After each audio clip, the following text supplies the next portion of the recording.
Yeah, there's another person who worked with former president and the late President Buhari, and is a former governor of Akwa Ibom State, Obong Victor Atta. It's live for us on the program. It's a pleasure joining you. For you joining us tonight on the program. Thank you very much. I'm happy to be here. Yeah, and on a day as this, the loss of former President Muhammadu Buhari, you work with him at PTDF. Petroleum Trust Fund. As one of the consultants, yes. Yeah. What was it like? He set up a system which all professionals admired under Salahijo. You know, executing government projects can sometimes be quite a problem. But he set up these professional outfits and who knew what they were about. People may have said that a lot of the projects went to the north, but I'm talking about the system by which it was organized. And my concern for this country have always been about systems, you know. So I quite admired what he did in the Petroleum Trust Fund through Salahijo's outfits. And if you're a professional, you're given a job, you did your job, and you collected your money without getting to know anybody and without having to offer anybody any part of the money, which was excellent. So he was actually a very prudent and a very decent man. Principled, I would say, at least principled, yes. But what was the working relationship like? There are those who say he delegated a lot. Oh, yes, like I said, we didn't have to work with him. We worked for the organization that he headed, which is the Petroleum Trust Fund, but we worked directly with professionals like ourselves. Under the headship of Salahijo was a quantity surveyor, and had other professionals, quantity surveyors, and structural engineers, architects with him, and they organized that organization quite effectively, I must say. What I mean, you are an elder statesman in all rights. Having led your state, you've seen it all, you've heard it all, you've seen leaders come and gone. But for Muhammadu Buhari, what in your mind do you think Nigerians can take away from the life and the times of this leader? Let me tell you one incident that I remember very strongly about Buhari. That was his fight against drug abuse. People tend to forget it. He was accused of retroactive application of a law, which led to the execution of those drug peddlers who had been caught before the law was made. But quite honestly, seeing what's happening today with the drug infiltration into the country, the youth are now being accused, or not just being accused, are suffering the effects of drug abuse and substance abuse. I think if Buhari had a chance, probably this would not have been the case today. So it's going to be greatly missed? I think it will be in certain areas, yes. Politically? Politically, I'm an elder statesman. I'm not prepared to compare anybody's politics. But I was in the PDP, and I knew what the PDP stood for, what the PDP was doing. And when I left PDP about 18 years ago, because I became an elder statesman, I really don't want to talk about individual politics anymore. So in all of these, I mean, missing and having on the death of President Muhammadu Buhari, and you heard what the president has said, and the federal government, the vice president is being asked to go and lead the delegation to bring his body back home. He's a Muslim, he died a Muslim, and he's going to be buried according to Islamic rite, and the decision of the president. How would you describe those? Oh, I think it's an honor that he deserves. I mean, any president that would die in this circumstance. Look at what happened with Yaradua. Unfortunately, the people around Yaradua tried to hide the fact that it was really that, I mean, if you like, he was sick to the point of death and tried to hide the fact that he had actually died and so on, which is totally unnecessary. Because people do, I mean, this is an inevitable end to any human being. And so there was absolutely no need for that. So I think the president is giving him the right kind of honor. That is not because they were of the same party, I want to hope, but because he was a president, and a president that did his best to save the country, at least keep this country one. I know that Buhari, like was said earlier by some of those that have spoken about him, was keen on keeping this country one. Give me a moment, sir. My exact reason for inviting you on the program will be unveiled because after this break, we'll take a break. And when we return, we're talking about fixing the nation. And of course, we're keeping inside some of the activities as the nation mourned the death of the former president, Muhammadu Buhari. Obang Victor Atta will still be with us on the program and will be dwelling on fixing Nigeria and the efforts of patriots in doing so. It's going to be after this break, everyone. Join us again.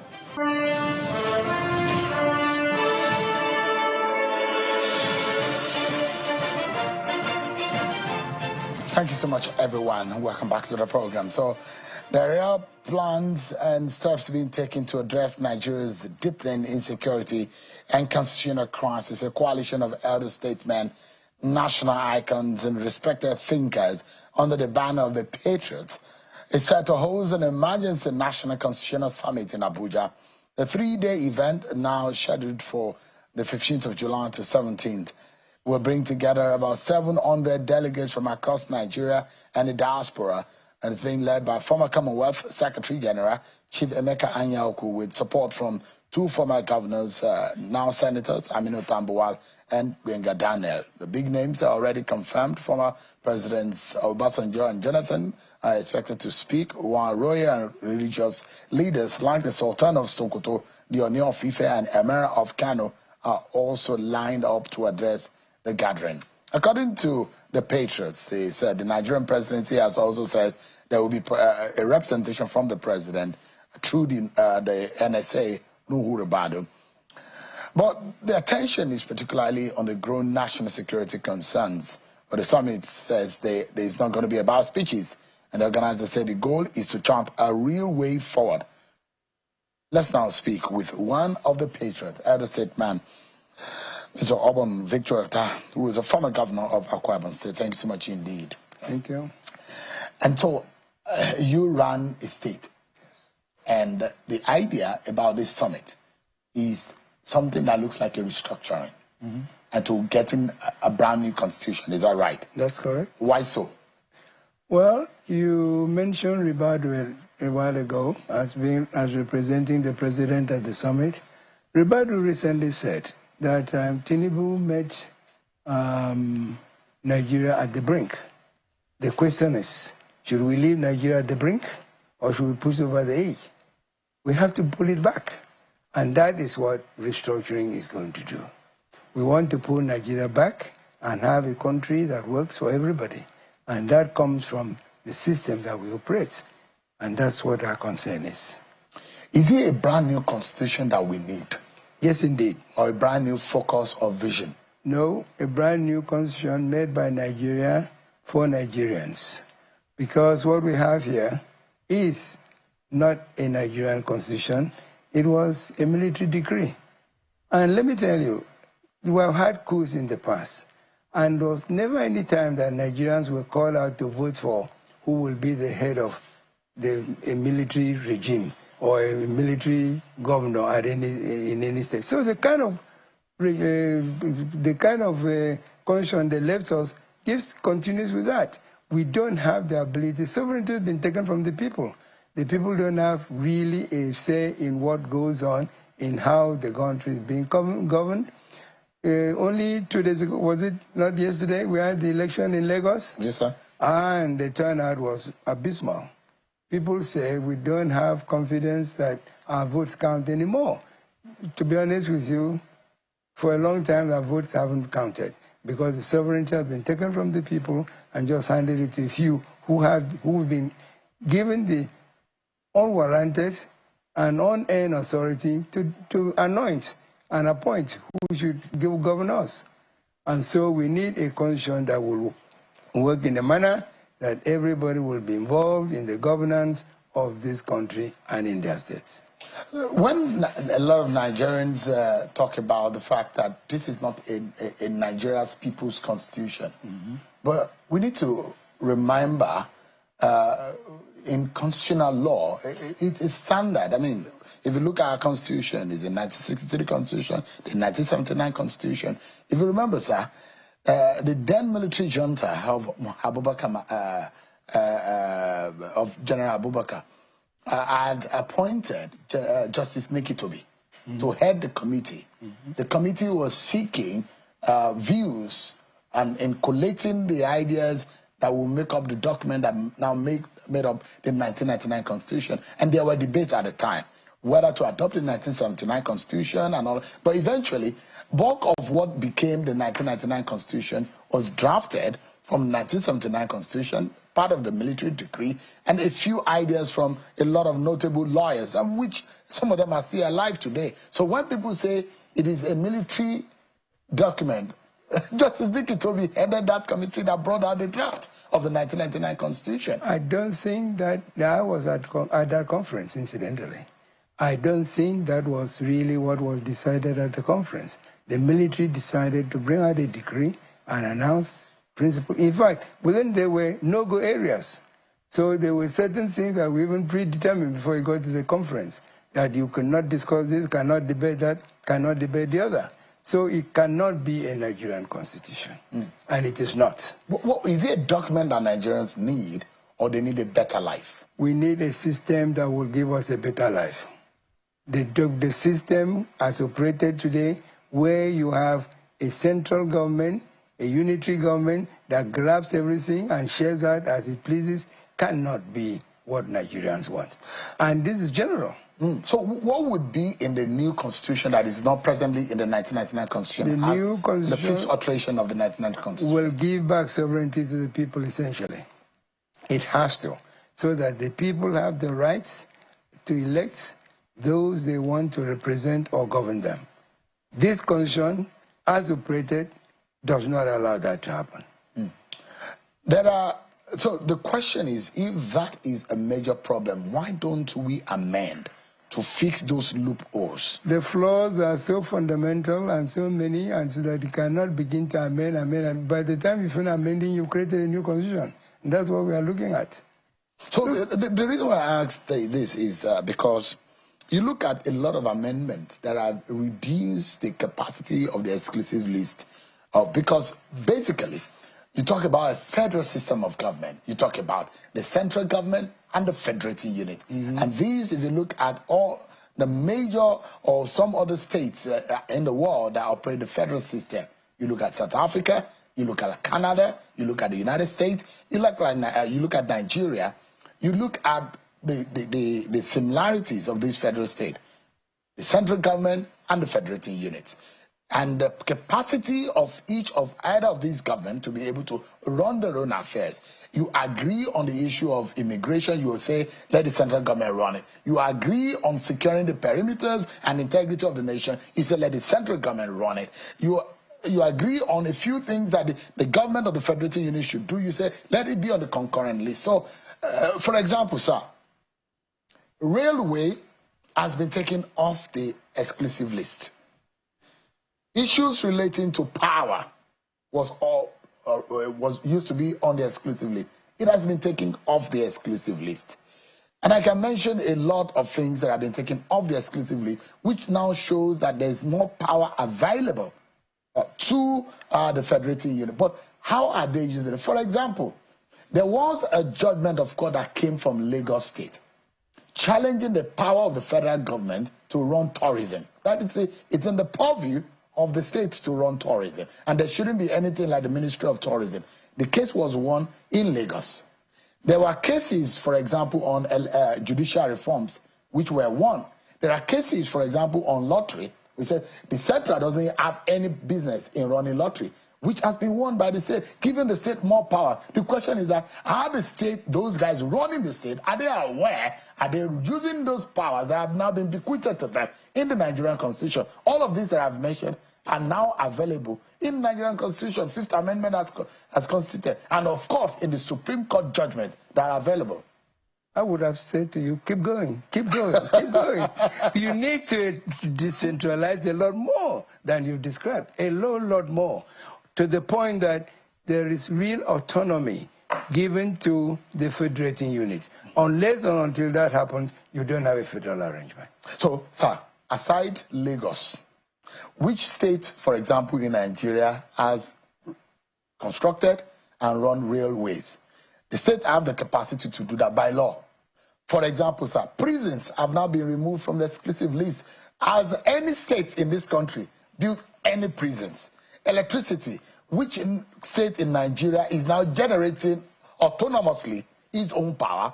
Because the question is that, why would the federal government control all of this? So the question is that, should we first and foremost sit down as a people and rethink about the kind of leadership we have in the federating unit? Because that is where development should be coming from. So I take you up on the last one, electricity. I, as the governor of Akwa Ibom State, I built a power station, 191 megawatt power. It was commissioned by our president then, Chief Olusegun Obasanjo. I know the fight I had to even be allowed to build that station. So maybe it was grudgingly that he commissioned the power station. No sooner he went back to Abuja than he made the law that if you generate, you cannot distribute. That is the kind of power that is in this constitution. So we're taking one by one by one. So I built a 191 megawatt power. At the time, we were consuming 40. And I was not allowed to distribute it to Akwa Ibom people. Is that a federation?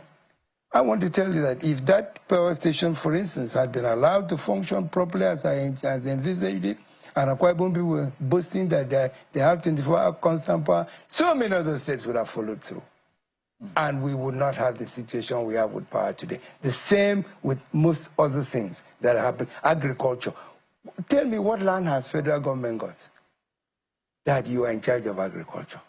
Agriculture belongs to who owns the land, and the land belongs to the states and the federal capital territory. Several other things.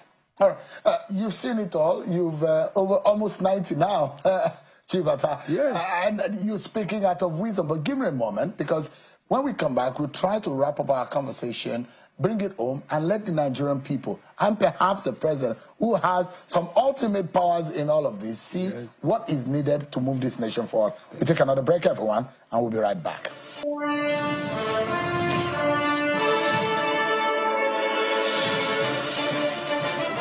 Thank you so much, everyone. Closing moments now with Chief Obum Victor Atta. Thank you so much indeed. Where do we go from here, sir? Where we have to go from here is to get ourselves a constitution that's agreed, the terms and conditions of which are agreed to by all Nigerians.